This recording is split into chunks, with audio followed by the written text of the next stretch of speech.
Hello बच्चों, क्या हाल। My name is Anil Sharma and I welcome you all to my YouTube channel. तो बच्चों, हम लोग क्या कर रहे हैं, haloalkanes alkane chapter standard 12 का।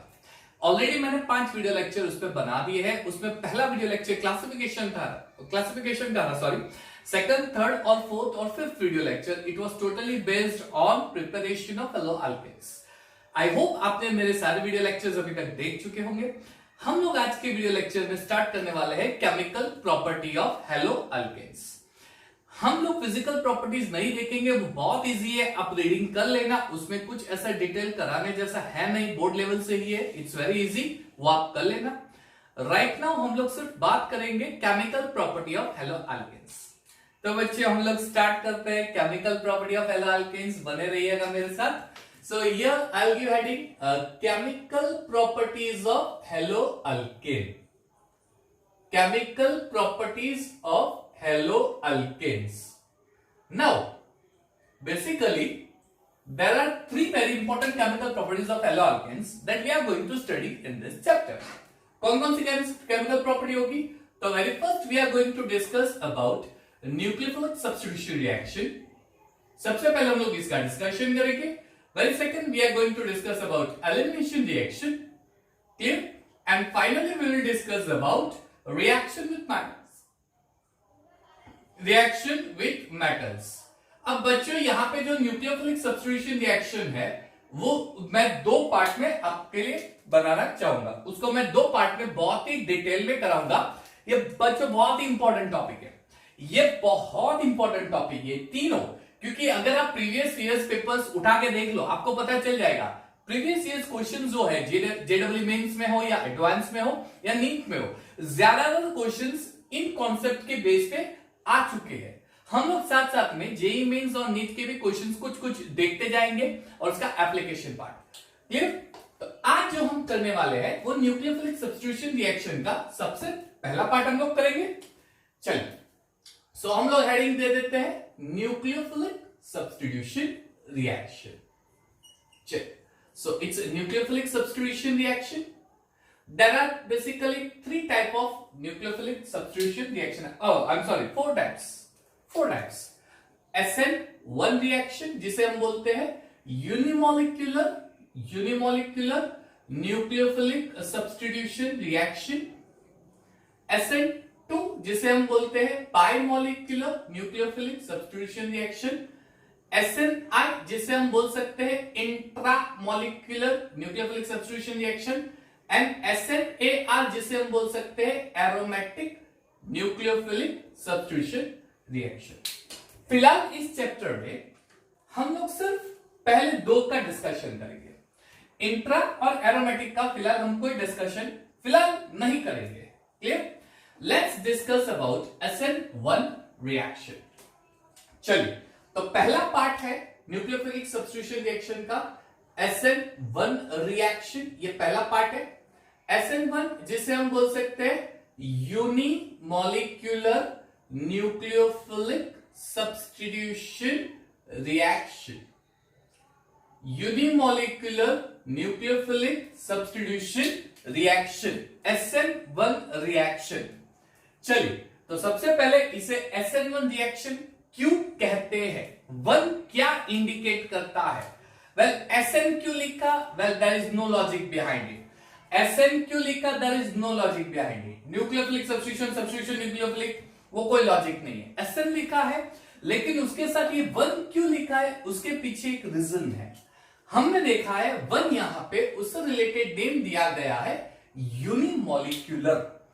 केमिकल काइनेटिक्स अगर आपने पढ़ा होगा, शायद नहीं पढ़ा है, तो हम लोग जैसे ही ऑर्गेनिक का पूरा पार्ट खत्म होगा, सबसे पहले केमिकल काइनेटिक्स, इलेक्ट्रोकेमिस्ट्री, जो बहुत इंपॉर्टेंट चैप्टर्स है, जेई नॉट नीट में उसमें कंटिन्यूअसली क्वेश्चंस आते रहते हैं, वो हम करेंगे।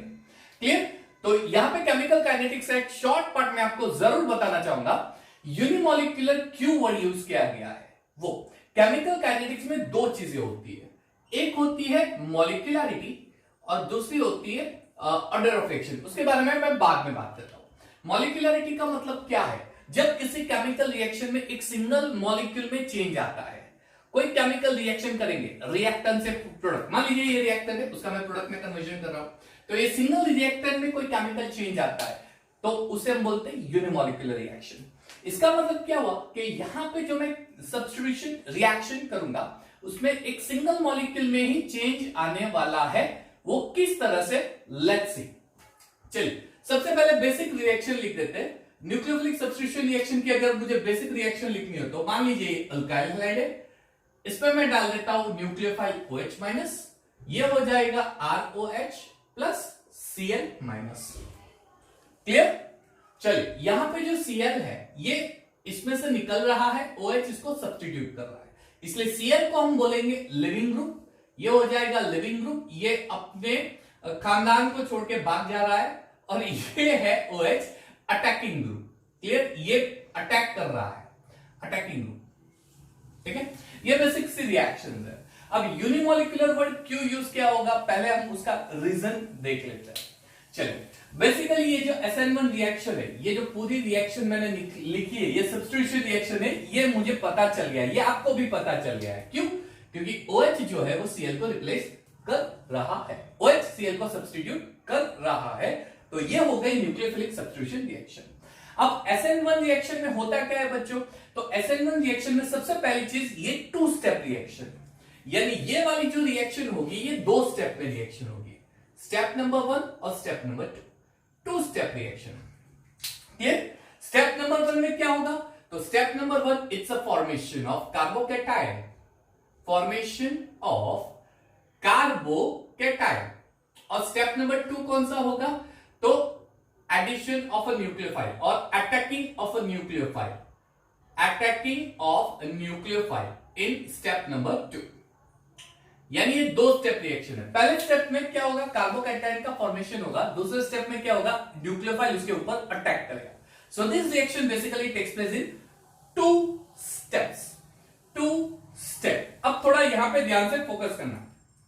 पहले स्टेप में कार्बोकैटायन कैसे फॉर्म होगा, RCl है, क्या होगा, यहां पे Cl लीव कर देगा, अपने ग्रुप को लीव कर देगा, तो ये बन जाएगा R plus plus Cl minus, R plus यानी फॉर्मेशन ऑफ कार्बोकैटायन, ये कार्बोकैटायन फॉर्म होगा। ठीक है, सेकंड स्टेप में क्या होगा, ये जो कार्बोकैटायन फॉर्म हुआ है वो न्यूक्लियोफाइल के साथ एडजस्ट हो जाएगा, न्यूक्लियोफाइल उसके साथ जाके चिपक जाएगा, आपको मिल जाएगा RH। ये 2 स्टेप है। इन 2 स्टेप में से जो दूसरा स्टेप है वो बहुत ही फास्ट है, बिकॉज कार्बोकैटायन हाईली अनस्टेबल होता है, तो उसको तो नीड है, उसको तो इलेक्ट्रॉन की नीड है, इलेक्ट्रॉन देखा नहीं लपक लेगा अपनी ओर, तुरंत लपक लेगा इलेक्ट्रॉन अपनी ओर, तो ये इलेक्ट्रॉन देखेगा लपक लेगा, ये तो बहुत ही फास्ट रिएक्शन है। लेकिन ये रिएक्शन बहुत ही स्लो रिएक्शन है, और केमिकल काइनेटिक्स में ऐसा दिया गया है, केमिकल काइनेटिक्स चैप्टर नंबर 4 में ऐसा दिया गया है, किसी भी केमिकल रिएक्शन की जो स्पीड है, रेट है, वो एक्चुअली कौन डिटरमाइन करेगा, तो जितने भी स्टेप आता है, जितने भी स्टेप आते हैं, उसमें से जो सबसे स्लो स्टेप होगा वो रेट डिटरमाइन। मान लीजिए यहां पे 2 स्टेप हो रहे हैं, लेकिन इन दोनों स्टेप की स्पीड सेम नहीं होगी, ये एग्जैक्टली फास्ट रिएक्शन है। क्यों, मैंने बता दिया, क्योंकि ये ऑलरेडी पॉजिटिव चार्ज है, positive charge already electron deficient होता है, उसको तो इलेक्ट्रॉन दिखाने पागल हो जाएगा, इलेक्ट्रॉन को ग्रैब करने के लिए, इलेक्ट्रॉन को अट्रैक्ट करने के लिए पागल हो जाएगा, एकदम रहा नहीं आएगा, तो खींच लेगा, फास्ट रिएक्शन। लेकिन ये रिएक्शन जो है वो स्लो है, और जो स्लो रिएक्शन होती है अकॉर्डिंग टू केमिकल काइनेटिक्स वो रेट डिटरमाइनिंग स्टेप होता है, वो रेट डिटरमाइन करता है एक्चुअल स्पीड कितनी होगी रिएक्शन की। तो ये स्लो रिएक्शन है, स्लो स्टेप है, तो ये हो गई रेट डिटरमाइनिंग स्टेप। ये पूरा स्टेप हो गया आपका रेट डिटरमाइनिंग स्टेप। अब इस रेट डिटरमाइनिंग स्टेप में ये जो रिएजेंट अपना, ये जो अपना गिवन सबस्ट्रेट है, सबस्ट्रेट इसे रिएजेंट बोलेंगे, और ये सबस्ट्रेट, ये जो सबस्ट्रेट है, इस सबस्ट्रेट का बॉन्ड ब्रेक होके कार्बोकैटायन बोला है, यानी जो चेंज आ रहा है वो सिर्फ एक ही मॉलिक्यूल में आ रहा है, जो है हमारा अल्काइल हैलाइड। एक ही मॉलिक्यूल में चेंज आना, यानी ये हो गई यूनिमॉलिक्यूलर। क्यों, एक ही मॉलिक्यूल में चेंज आना, यानी केमिकल काइनेटिक्स की भाषा में उसे हम बोलेंगे, उसकी मॉलिक्यूलरिटी हो जानी 1।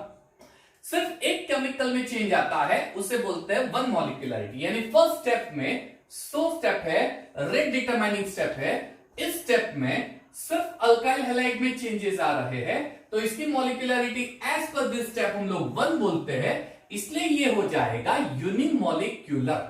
जिसकी मॉलिक्यूलरिटी 1 होती है वो यूनिमॉलिक्यूलर। और मॉलिक्यूलरिटी किसकी 1 होती है? जिसमें एक सबस्ट्रेट, एक ही सबस्ट्रेट में चेंज आता है। आई होप इतना क्लियर हो जाएगा, ठीक है आपको इतना। यानी ये रिएक्शन 2 स्टेप में होता है। पहला स्टेप होता है फॉर्मेशन ऑफ कार्बोकैटायन, दूसरा होता है अटैकिंग ऑफ न्यूक्लियोफाइल। जो कार्बोकैटायन फॉर्म होता है वो स्लो स्टेप होता है, यानी ये रेट डिटरमाइनिंग स्टेप हो जाएगा।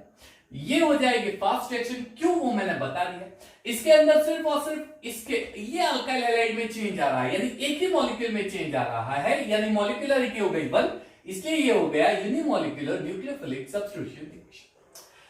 जो रेट डिटरमाइनिंग स्टेप होता है, वो रेट डिटरमाइनिंग स्टेप जो है वो एक्चुअली गिवन कंपाउंड के कंसंट्रेशन पे डिपेंडेंट होता है। अगेन केमिकल काइनेटिक्स का पार्ट है, यानी इसका जितना कंसंट्रेशन ज्यादा होगा उतनी स्पीड ज्यादा होगी, rate determining step. So it depends on the concentration of alkyl halide. एक ही यहां पे 2 चीजें, एक अल्काइल हैलाइड है, एक न्यूक्लियोफाइल है। एक अल्काइल हैलाइड है, एक न्यूक्लियोफाइल है, लेकिन हम लोग न्यूक्लियोफाइल नहीं लेंगे। क्यों? उसका रोल सेकंड स्टेप में आ रहा है, फर्स्ट स्टेप में नहीं आ रहा है। फर्स्ट स्टेप में तो सिर्फ और सिर्फ अल्काइल हैलाइड है, यानी स्लो स्टेप में न्यूक्लियोफाइल का कोई रोल नहीं है, सिर्फ अल्काइल हैलाइड का है। यानी जो रेट है वो सिर्फ न्यूक्लियोफाइल पे, सॉरी अल्काइल हैलाइड पे डिपेंडेंट है, न्यूक्लियोफाइल पे नहीं। अब जो अल्काइल हैलाइड है उसके पावर में 1 आ गया, यानी ये हो गया आपका पूरा फर्स्ट ऑर्डर रिएक्शन वाला पार्ट। कितनी सारी इंपॉर्टेंट चीजें आ गई, इतने एक्सप्लेनेशन में कितनी सारी चीजें इंपॉर्टेंट आ गई। देख लीजिए आप, कितनी सारी चीजें इंपॉर्टेंट आ गई। पहली चीज 2 स्टेप रिएक्शन है, दूसरी चीज फर्स्ट स्टेप स्लो रिएक्शन है, इसलिए ये रेट डिटरमाइनिंग स्टेप है। तीसरी चीज सिर्फ और सिर्फ chemical kinetics, sorry alkyl halide में चेंज आ रहा है, इसलिए मॉलिक्यूलरिटी हो गई 1, so it is unimolecular nucleophilic substitution reaction. Fourth point, it depends on the concentration of alkyl halide of this step, so it is first order reaction. Fifth point, second step is a fast step, ये fast step. कितनी सारी important चीजें यहां पे आ चुकी है ना बच्चों। आपके साथ नोटबुक, बॉल पेन साथ में जरूर रखना, पॉज करते जाना, ये पूरा नोट डाउन करते जाना, एक्सप्लेनेशन पूरा समझते जाना। ये बहुत ही इंपॉर्टेंट चीज जो मैं है आपको करा रहा हूं। इज दैट क्लियर बच्चों? ओके, तो यहां पे 2 स्टेप में रिएक्शन हो रही है। फर्स्ट स्टेप स्लो स्टेप है और सेकंड स्टेप ये। क्लियर, एकदम समझ में आ गया? ओके, तो ये अल्काइल हैलाइड पर डिपेंडेंट है और फर्स्ट स्टेप। अब क्वेश्चन ही आता है ये स्टेप ही क्यों स्लो स्टेप है? कोई रीजन तो होना चाहिए। Why step 1 is a slow step? ये बहुत इंपॉर्टेंट चीज है। Why step 1 is a slow step? Step 1 slow step क्यों है? रीजन क्या है? कुछ तो रीजन होगा, है रीजन। यहां पे होता क्या है, जो अल्काइल हैलाइड में हैलोजन और कार्बन के बीच का जो ब्रेकिंग है वो एंडोथर्मिक प्रोसेस होती है। वैसे भी आपको पता है breaking of bond is endothermic, formation of bond is exothermic, यानी ये एंडोथर्मिक प्रोसेस होगी, पहली चीज। दूसरी चीज, इस प्रोसेस में जो एंडोथर्मिक रिएक्शन एनर्जी इन्वॉल्व है, उसकी जो फ्री एनर्जी ऑफ एक्टिवेशन होगी, फ्री एनर्जी ऑफ एक्टिवेशन वो काफी हाई होती है। अगेन ये केमिकल काइनेटिक्स का पार्ट हो गया। जिस रिएक्शन की एक्टिवेशन एनर्जी काफी हाई होती है वो रिएक्शन स्लो रिएक्शन होती है। केमिकल काइनेटिक्स में ये पॉइंट मैं जरूर डिटेल में कहना चाहूंगा, यहां पे मैं आपको शॉर्ट में बता रहा हूं। ये स्लो स्टेप रीजन होने का रीजन ये है, इसके अंदर बॉन्ड जो है वो इजीली ब्रेक नहीं होता, क्योंकि इसकी एक्टिवेशन एनर्जी काफी ज्यादा होती है। जिसकी एक्टिवेशन एनर्जी काफी ज्यादा होती है, फ्री एनर्जी एक्टिवेशन काफी ज्यादा होती है, वो स्लो रिएक्शन होती है। क्यों? क्योंकि एक्टिवेशन एनर्जी जितनी ज्यादा होगी उतना बॉन्ड ब्रेक करने के लिए बहुत ज्यादा एनर्जी चाहिए, क्योंकि उतना बॉन्ड थोड़ा स्ट्रांग होता है, इसलिए ये रिएक्शन स्लो होती है। क्यों? बॉन्ड स्ट्रांग है, एक्टिवेशन एनर्जी हाई है, इसलिए ब्रेकिंग स्लोली होगा, है ना। यहां पे बॉन्ड ब्रेकिंग धीमे होगा, धीमे होगा बॉन्ड, है ना। यस, तो एक्टिवेशन एनर्जी काफी हाई है, इसलिए ये स्टेप स्लो है। अब स्लो स्टेप होती है, फर्स्ट स्टेप जितनी स्लो होगी उतनी रिएक्शन जो है उसकी रेट स्लो होती जाएगी, उतना टाइम ज्यादा कंज्यूम होगा। हमें तो भाई प्रोडक्ट शॉर्ट टाइम में चाहिए, रिएक्शन को फास्ट करना है, स्लो है, कुछ तो करना पड़ेगा दया, इसके अंदर कुछ तो करना पड़ेगा। कैसे करें रिएक्शन को फास्ट? ये तो स्लो है, इसको फास्ट करने के लिए क्या कर सकते हैं? हम लोग एक चीज कर सकते हैं, इसके अंदर फर्स्ट स्टेप में कोई ऐसी चीज डाल दे जो इसकी एक्टिवेशन एनर्जी को ड्रॉप कर दे। ड्रॉप करना यानी इमीडिएटली उसके बॉन्ड को ब्रेक कर देगा। ऐसी कोई चीज उसमें डाल देते हैं, ऐसी कोई चीज उसमें डाल देते हैं, वो इजीली ब्रेक कर देगा, तोड़ फाड़ चीर कर देगा उसको इजीली। ऐसी कोई चीज उसके अंदर डालते हैं, तो क्या डालेंगे? तो इसके अंदर हम लोग प्रोटिक सॉल्वेंट डालेंगे, यानी solvent containing proton, solvent containing proton डालेंगे। सॉल्वेंट कंटेनिंग प्रोटॉन, ऐसा सॉल्वेंट जिसमें प्रोटॉन होता है H+। ऐसे बहुत सारे सॉल्वेंट है, मैं आपको लिस्ट बना के देता हूं। चलो, ऐसा बहुत सारे सॉल्वेंट है, यहां पे मैं एक लिस्ट बना देता हूं। ऐसा है H2O, H3OOH है, CH3OH है, इथेनॉल है, CH3CH2OH है, मिथेनॉल है। ये सारे प्रोटिक सॉल्वेंट है, ये सारे प्रोटिक सॉल्वेंट है। क्लियर? अब क्वेश्चन ये है कि इसमें से कौन सा प्रोटिक सॉल्वेंट हम लोग यूज करेंगे? क्या सभी यूज कर सकते हैं? हाँ, सभी यूज कर सकते हैं, लेकिन बॉन्ड ब्रेकिंग करना सभी के बस की बात नहीं है। सभी इक्वल एनर्जी से बॉन्ड को ब्रेक नहीं करेंगे। कोई सबसे ज्यादा बॉन्ड फास्ट ब्रेक करने में यूज होगा, कोई सॉल्वेंट प्रोटिक होगा लेकिन बॉन्ड ब्रेकिंग उसकी प्रोटिक सॉल्वेंट डालने के बाद भी स्लो होगी। यानी इसमें से एक ऐसा सॉल्वेंट होगा जो इसके बॉन्ड को ब्रेक तो करेगा लेकिन फास्ट, क्विकली, इमीडिएटली, और एक ऐसा सॉल्वेंट होगा जो इसके बॉन्ड को ब्रेक को करेगा लेकिन स्लो, इंटरमीडिएट। वो कैसे पता चलेगा? तो उसके लिए अब ये चीज जरूर नोट करना बुक में, यस, नोटबुक में, ये बहुत इंपॉर्टेंट चीज है। उसके लिए डिसाइड करता है dielectric constant value, dielectric value, not constant, dielectric value. अभी डाई इलेक्ट्रिक वैल्यू क्या होता है सर? ये तो आपने कुछ नई चीज लेके आ गए, गड़बड़ हो गई। डाई इलेक्ट्रिक कांस्टेंट वैल्यू ये कोई नई चीज आ गई, ये क्या है? इसका मतलब ये हो गया कि एक ऐसा सॉल्वेंट जिसकी एबिलिटी हो ऑपोजिट रिएजेंट या सबस्ट्रेट को आयोनाइज करने की, उसके अंदर उतना पावर है कि वो सामने वाले को आयोनाइज कर देगा। ऐसा सॉल्वेंट जिसके अंदर इतना पावर होता है कि वो सामने वाले को आयोनाइज कर देता है, उसे बोलते हैं डाइलेक्ट्रिक कांस्टेंट वैल्यू। क्वेश्चन ये है कि हर एक की डाइलेक्ट्रिक कांस्टेंट वैल्यू सेम होगी? नहीं। ऐसा ही से किसी सॉल्वेंट को आयोनाइज करने में बहुत ही कम समय लगेगा, इमीडिएटली आयोनाइज कर देगा। क्यों? उसका आयोनाइजिंग पावर बहुत ही ज्यादा होता है। Ionizing power, ability to ionize बहुत ज्यादा होता है, यानी डाइलेक्ट्रिक कांस्टेंट बहुत ही ज्यादा होगा। तो किसकी ज्यादा होगी? तो उसके लिए ये ऑर्डर जरूर याद रखना, this is the actual order. यानी वाटर का डाई इलेक्ट्रिक कांस्टेंट काफी ज्यादा होता है, वाटर में बॉन्ड ब्रेक करके आयंस बनाने की एबिलिटी ज्यादा होती है, यानी ज्यादातर यहां पे वाटर लिया जाता है। दैट मींस हाइड्रोलाइसिस रिएक्शन जो होगी यहां पे, हाइड्रोलाइसिस, बेसिकली जो हाइड्रोलाइसिस रिएक्शन होती है, इट गिव्स एसिड रिएक्शन। ये सारी चीजें याद रखना, कॉम्पिटिटिव लेवल से बहुत काम आने वाली है। यानी ऐसा एक प्रोटिक सॉल्वेंट जिसका डाइलेक्ट्रिक कांस्टेंट ज्यादा होता है, वो बॉन्ड को ब्रेक करके इजीली आयंस बनाएगा। यानी स्टेप 1 में मैं क्या करना चाहूंगा? तो एक ऐसा डाइलेक्ट्रिक कांस्टेंट यूज करूंगा जो उसको इजीली आयोनाइज कर देगा, और वो कौन सा एक प्रोटिक सॉल्वेंट होगा? वो होगा वाटर, है ना? ये चीजें हो गई।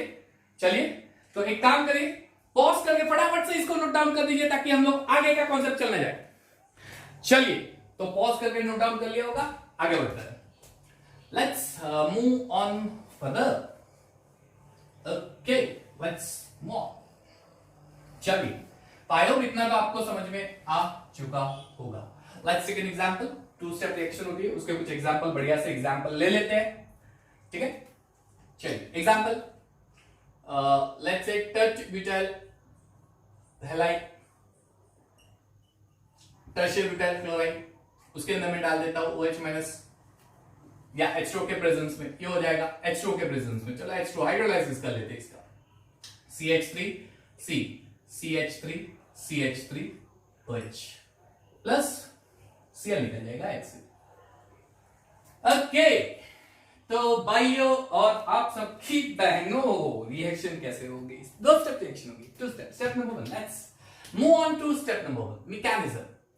As I said, protic solvent में ये ब्रेक होगा, तो CH3 C CH3 CH3 Cl water as a protic solvent break होके बना देगा carbocation CH3 C plus CH3 CH3, और इसमें से निकल जाएगा Cl minus. Protic solvent break कर देगा, स्लो रिएक्शन है, यानी अगर मुझे रेट ऑफ रिएक्शन लिखनी हो तो rate of reaction is equal to K into tert butyl.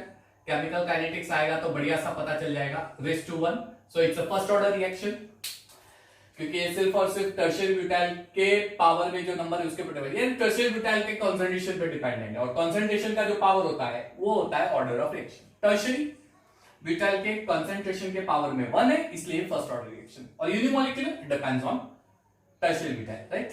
Step number 2, चलिए स्टेप नंबर 2 आगे बढ़ते हैं। CH3 carbocation C plus CH3 CH3 plus H2O। अच्छा, एक काम करता हूं, H2O को मैं ऐसा लिख देता हूं, H2O। अब क्या होगा? लपक लेगा कार्बोकेटायन है ना, पॉजिटिव, इसको तो इलेक्ट्रॉन चाहिए, इलेक्ट्रॉन देते पागल अपना आप को बैठेगा, वो तो इलेक्ट्रॉन देखते ही खींच लेगा अपनी ओर, तुरंत खींच लेगा। इसलिए ये स्टेप में क्या हो जाएगा? पहले तो CH3 C OH H plus, यहां पे CH3 और यहां पे CH3। अब ऑक्सीजन पे Q प्लस डाला, Q प्लस डाला ऑक्सीजन पे, याद करो प्रिपरेशन में आपको चीज याद है, ऑक्सीजन खुद इलेक्ट्रोनेगेटिव है, वो खुद इलेक्ट्रोनेगेटिव है, वो खुद इलेक्ट्रॉन का दीवाना है, वो खुद इलेक्ट्रॉन का आशिक है ना, वो इलेक्ट्रॉन को खींचेगा। अब उसमें से ये कार्बन ने उसके इलेक्ट्रॉन ले लिया, है ना, ये खुद इलेक्ट्रॉन का आशिक है, और उसी के इलेक्ट्रॉन को कार्बन को ले रहा है, उसी के इलेक्ट्रॉन को कार्बन ले रहा है, गेन कर रहा है, तो ऑक्सीजन प्लस हो जाना है। इलेक्ट्रोनेगेटिव एटम जब इलेक्ट्रॉन देगा तो उसके ऊपर पॉजिटिव चार्ज आ जाएगा, लेकिन इलेक्ट्रोनेगेटिव एटम के ऊपर जब पॉजिटिव चार्ज आता है तो वो हाईली अनस्टेबल होता है, हाईली अनस्टेबल, तो वो स्टेबल होने की ट्राई करेगा कैसे?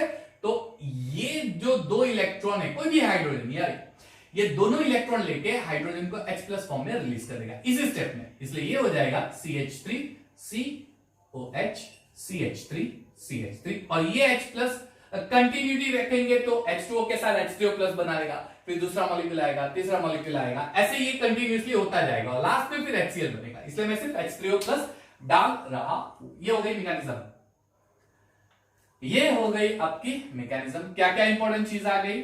ये प्रोटिक सॉल्वेंट होना चाहिए, प्रोटिक सॉल्वेंट का डाइलेक्ट्रिक कांस्टेंट वाटर, अच्छा वाटर का डाइलेक्ट्रिक कांस्टेंट 80 है, याद रखना, ये बहुत ज्यादा है, हाईएस्ट। प्रोटिक सॉल्वेंट में सबसे हाईएस्ट डाइलेक्ट्रिक कांस्टेंट वाटर का है 80, क्लियर? फिर बाकी सबका कम होता जाता है, ये चीज याद रखना, ये चीज ठीक है। प्रोटिक सॉल्वेंट होता है, रेट डिटरमाइनिंग स्टेप जो है वो सिर्फ और सिर्फ टर्शियरी ब्यूटाइल क्लोराइड यानी अल्काइल हैलाइड पे डिपेंडेंट है, उसी के कंसंट्रेशन पे डिपेंडेंट है, उसके पावर में 1 है, इसलिए वो फर्स्ट ऑर्डर रिएक्शन हो गया, so it's your first order reaction, clear? Chemical kinetics में आएगा। ये स्लो स्टेप है, क्यों स्लो स्टेप है? क्योंकि इसकी एक्टिवेशन एनर्जी बहुत ही ज्यादा होती है। एक्टिवेशन एनर्जी क्यों ज्यादा होती है? बॉन्ड इतना स्ट्रांग होता है, तो बॉन्ड वीक करने के लिए क्या करेंगे? प्रोटिक सॉल्वेंट का यूज करेंगे। प्रोटिक सॉल्वेंट कौन सा यूज करेंगे? लास्ट सेक्शन में आपने देखा होगा, नहीं तो वापस पीछे रिवाइंड करके देख लो, क्लियर? तो ये स्लो स्टेप हो गया, रेट डिटरमाइनिंग स्टेप है, फर्स्ट ऑर्डर रिएक्शन है, मॉलिक्यूलरिटी 1 है, सेकंड स्टेप जो है वो फास्ट स्टेप है। इतनी चीज हम लोगों ने अभी तक कर दी है, ठीक है? ये सारी चीजें आपके लिए इंपॉर्टेंट है, ये सारी चीजें इंपॉर्टेंट है। अब इसके अंदर थोड़ा मसाला और डालते हैं, मसाला डालते हैं। ये 3 डिग्री कार्बोकैटायन बन गया आपका, 3 डिग्री। मान लीजिए यहां पे मैं 2 डिग्री टर्शियरी की जगह सेकेंडरी ले लेता हूं, CH3 CH CH3 Cl, तो मुझे कार्बोकैटायन मिलेगा CH3 CH plus CH3, 2 degree carbocation. मान लीजिए 1 डिग्री ले रहा तो 1 डिग्री। अब क्वेश्चन ये आता है कि SN1 रिएक्शन किसमें सबसे ज्यादा होगी, 3 डिग्री, 2 डिग्री या 1 डिग्री में। तो ऑब्वियसली आपको ये चीज पता ही है, 3 degree carbocation is highly stable, ये मोस्ट स्टेबल है कंपेयर टू 2 डिग्री। 2 डिग्री से मोस्ट स्टेबल कौन सा होता है, 1 डिग्री। 1 डिग्री से most stable, sorry less stable 3 degree is the most stable, 2 degree less stable, 1 degree उससे भी लेस, और मिथाइल हैलाइड तो सबसे लेस। यानी ऑर्डर ऑफ रिएक्टिविटी ये होगी। यानी जब भी आपको टर्शरी अल्काइल हैलाइड दिखे तो टर्शरी अल्काइल हैलाइड दिखे वो SN1 मैकेनिज्म शो करेगा। Tertiary alkyl halide shows SN1 mechanism. Reason बहुत ही सिंपल है, tertiary carbocation is a stable carbocation. ये हो गई ऑर्डर की बात, ये हो गई आपके ऑर्डर की बात। चलिए अब दूसरी चीज, आपको ये पूछा जाए, ये नोट डाउन कर दिया होगा, ओ कोई बात नहीं, रिवाइंड करके पॉज करके नोट डाउन कर लो, ठीक है। अब आपको ये पूछा जाए कि चलिए मैंने ले लिया है टर्शियरी ब्यूटाइल अल्कोहल में Br, CH3Ce CH3 Br, और एक लिया है क्लोरीन CH3Cl, और एक लिया है आयोडीन CH3C CH3CH3I। क्या ये हैलाइड जो प्रेजेंट है वो रेट ऑफ रिएक्शन को अफेक्ट करेगा? जी बिल्कुल, यस, ये अफेक्ट करेगा। जो बेटर लिविंग ग्रुप होगा, लिविंग ग्रुप यानी अपने परिवार को इजीली छोड़ देगा, बेटर लिविंग ग्रुप, वो SN1 मैकेनिज्म फास्ट शो करेगा। यानी इसमें से जो बेटर लिविंग ग्रुप होगा it shows better SN1 mechanism. अब आपको पूछा जाए कि चलिए HI, HBr और HCl, not HI, I minus alkyl halide, Br minus alkyl halide and Cl minus alkyl halide में से, यानी ये एक tertiary butyl, suppose tertiary alkyl halide है, ये भी टर्शियरी है, ये भी टर्शियरी है, तो इसमें से किसकी रिएक्शन सबसे ज्यादा होगी? तो जो बेटर लिविंग ग्रुप होगा। अब ये कैसे पता करें ये बेटर कौन बेटर लिविंग ग्रुप होगा? तो उसके दो तीन आपको हिंट देता हूं। पहले हिंट, इसमें से जो वीक बेस होगा, वन विथ वीक बेस,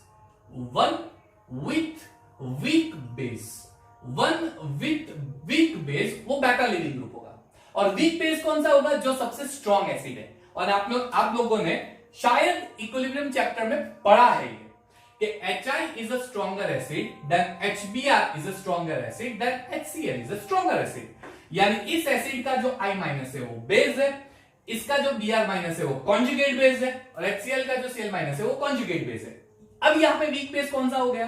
तो अब वीक बेस हो गया I माइनस, फिर Br माइनस, फिर Cl माइनस। यानी ये सबसे बेटर लिविंग ग्रुप होगा, फिर Br और फिर Cl। यानी ये सबसे इजीली छोड़ देगा, अल्काइल हैलाइड को सबसे इजीली छोड़ने वाला है। पहली चीज आप ऐसा भी रिमेंबर कर सकते हो कि जिसकी साइज सबसे बिग होगी बॉन्ड उसकी शॉर्ट होगी, है ना, सॉरी बिगर बॉन्ड होगी, आई एम वेरी सॉरी, थोड़ी मिस्टेक हो गई। जिसकी साइज सबसे बिग होगी बॉन्ड लेंथ उसकी ज्यादा हो जाएगी, इसकी बॉन्ड लेंथ कम और इसकी तो काफी कम बॉन्ड लेंथ होगी। और bond length and bond dissociation enthalpy ये दोनों इनवर्स है, यानी ये इजीली ब्रेक होगा, जिसकी बॉन्ड लेंथ ज्यादा उसकी एनर्जी कम, इजीली ब्रेक होगा। तो ये दो चीज याद रख सकते हो, लिविंग ग्रुप कौन सा होता है, बेटर लिविंग ग्रुप। यानी ऐसे एमसीक्यू आए तो भी आप सिलेक्शन इजीली कर सकते हो। कौन SN1 इजीली शो करेगा? तो इसमें I माइनस शो करेगा, फिर Br माइनस, फिर Cl। ठीक है, नोट डाउन कर लो पॉज करके। ये हो गई बात इससे रिलेटेड। अब नेक्स्ट पार्ट, चलिए नेक्स्ट पार्ट पे जाते हैं। स्टीरियोकेमिस्ट्री इन्वॉल्व हो गया, stereochemistry is of course involve होगी। स्टीरियोकेमिस्ट्री, यहां पे स्टीरियोकेमिस्ट्री भी इन्वॉल्व है। स्टीरियोकेमिस्ट्री, अब वो बोला कैसे इन्वॉल्व है आपको मैं बताता हूं। स्टेप 1 टर्शियरी ब्यूटाइल अल्कोहल, चलिए ये तो आपको पता ही है प्रोटिक सॉल्वेंट में किस तरह से होता है। Protic solvent, let's say this is your protic solvent. अब इस प्रोटिक सॉल्वेंट में किस तरह से होगा? तो CH3C प्लस CH3 ये हो गया प्रोटिक सॉल्वेंट में कार्बोकैटायन। अब इस कार्बोकैटायन का एक्चुअल स्ट्रक्चर कैसा होता है वो मैं आपको दिखाता हूं। कार्बोकैटायन जो होता है वो sp2 हाइब्रिडाइजेशन होता है, और sp2 हाइब्रिडाइजेशन में सारे मॉलिक्यूल जो होते हैं वो एक ही प्लेन में होते हैं।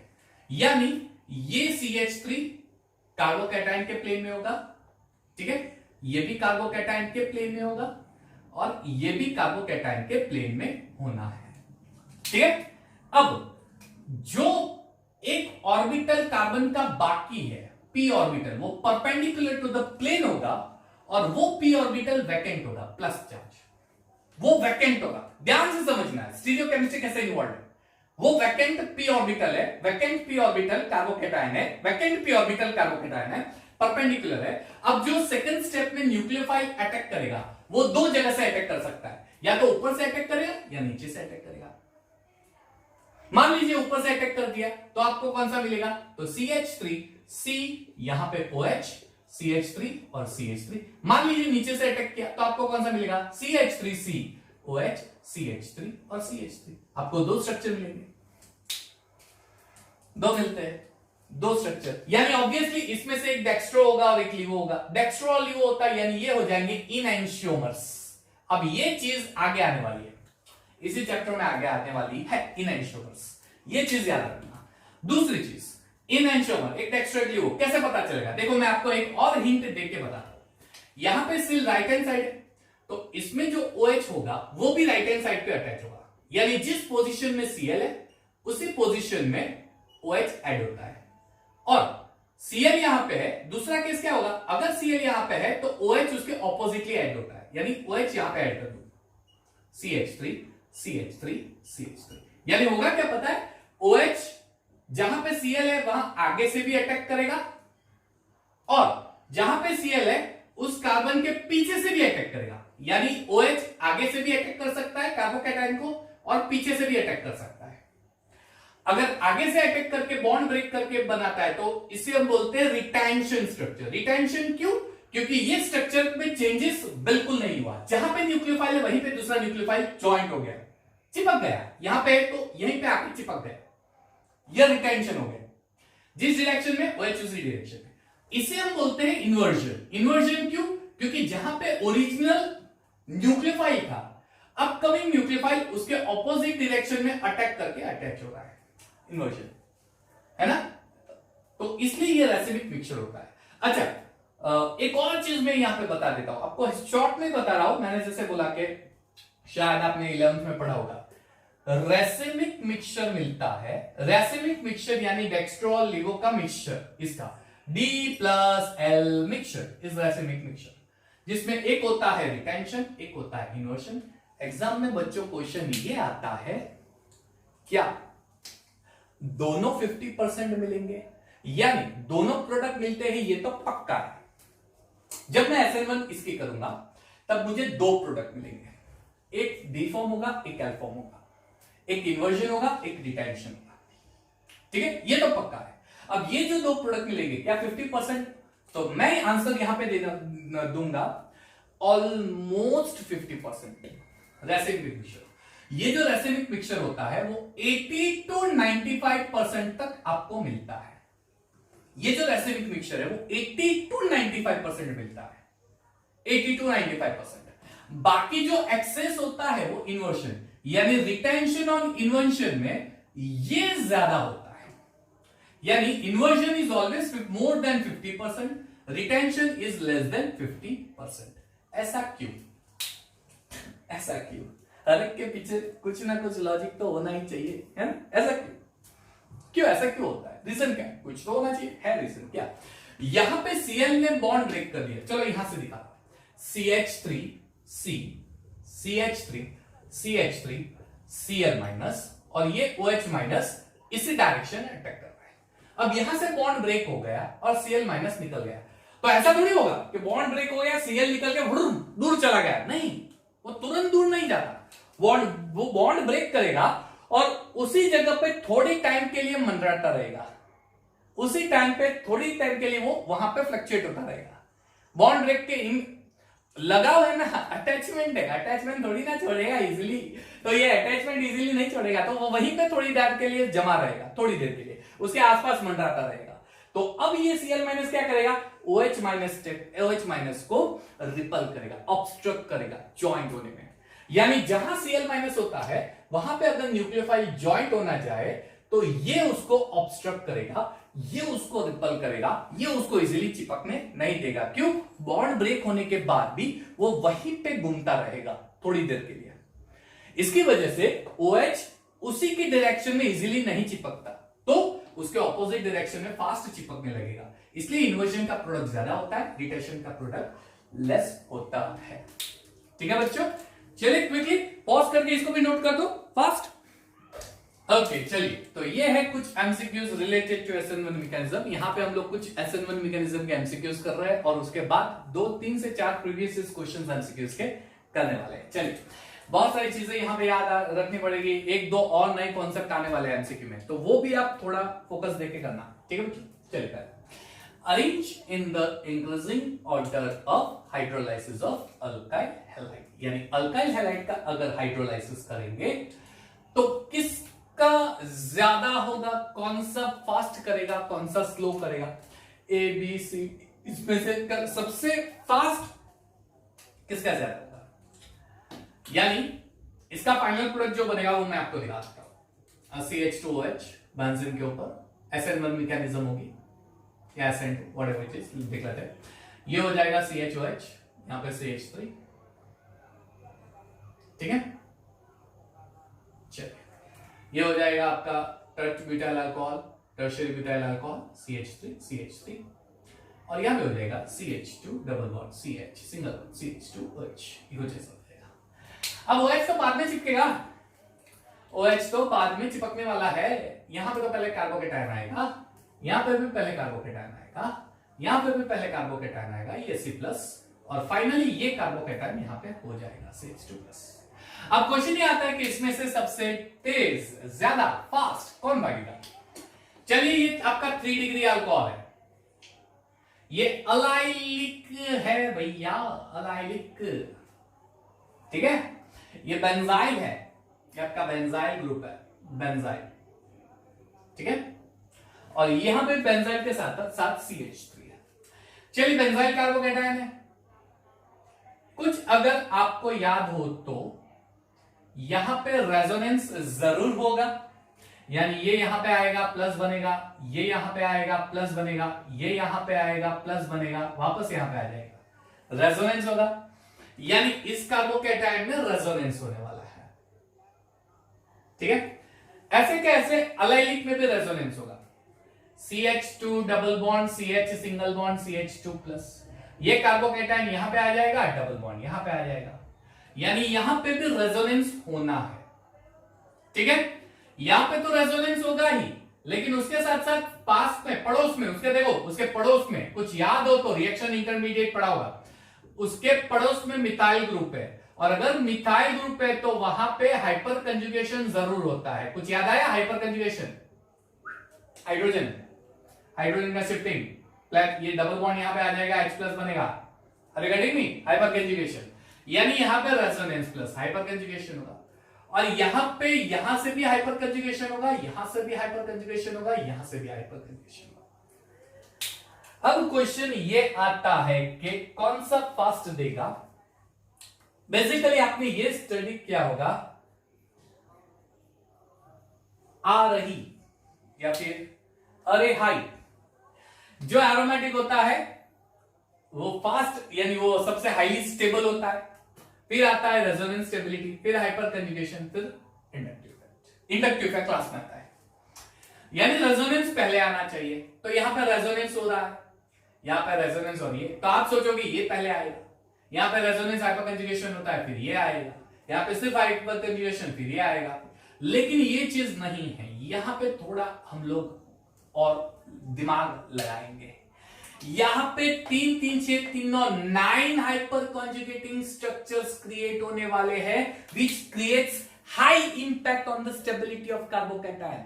जितने हाइपर कंजुगेटिंग स्ट्रक्चर्स ज्यादा होंगे, जितने हाइपर कंजुगेटिंग स्ट्रक्चर्स ज्यादा होंगे, वो हाईली स्टेबल कार्बोकैटायन बनाएगा, हाईली स्टेबल कार्बोकैटायन। यानी यहां पे सी वाला जो है वो अपना दिमाग तेज लगाएगा, है ना। हम लोग कुछ ऐसा सोच सकते हैं सिविल, ठीक है। और फिर आता है बी, लेकिन हम लोग कुछ और यहां पे दिमाग लगाएंगे। इसमें तो हाइपर कंजुगेशन तो हो ही रहा है, लेकिन साथ में रेजोनेंस भी होगा, यानी ये जीत जाएगा क्योंकि इसमें ये दोनों चीजें होगी। इसका मतलब अब अल्टर हो जाएगा, पहले आएगा बी, फिर आएगा सी, फिर आएगा ए और फिर आएगा डी। बहुत क्लियर है? ये क्यों जीत गया? क्योंकि इसमें हाइपर कंजुगेशन भी हो रहा है, इसमें रेजोनेंस भी हो रहा है। इसका मतलब इसकी स्टेबिलिटी, इसके कार्बोकैटायन की स्टेबिलिटी काफी ज्यादा होने वाली है। उसके बाद ये आएगा, फिर ये आएगा, फिर ये आएगा। इजी है। तो ये हो गया आपका करेक्ट ऑर्डर। ठीक है बच्चों, फाइनली डन। चलिए अब इसके अंदर फाइनल प्रोडक्ट कौन सा होगा? जब इसका हाइड्रोलाइसिस करेंगे तो फाइनल प्रोडक्ट कौन सा होगा? कौन सा फाइनल प्रोडक्ट होगा? चलिए देखेंगे। CH3CH, यहां से Br निकाल देता हूं, ये Br ब्रेक करके निकाल देते, कार्बोकैटायन बन गया अब CH3। तो आप ये बोलोगे सर इसके अंदर अब यहां पे OH ज्वाइंट होगा, इसका मतलब इसका आंसर सर एग्जैक्टली कौन सा होना चाहिए? तो सर ये CH3, ये भी राइट हो सकता है, ये भी राइट हो सकता है, ये तो नहीं होगा, ये भी क्यों? अच्छा दोनों राइट हो सकते हैं, एक इन्वर्जन और एक डिटेंशन वाला पार्ट है ना, दोनों राइट हो सकते हैं सर, ये भी हो सकता है, ऐसा नहीं है। अब ध्यान से देखना इसमें एग्जैक्ट आंसर क्या आएगा। ये कार्बोकैटायन बन गया, कार्बोकैटायन के बिल्कुल बगल वाले कार्बन पे मिथाइल ग्रुप भी है और हाइड्रोजन ग्रुप भी है?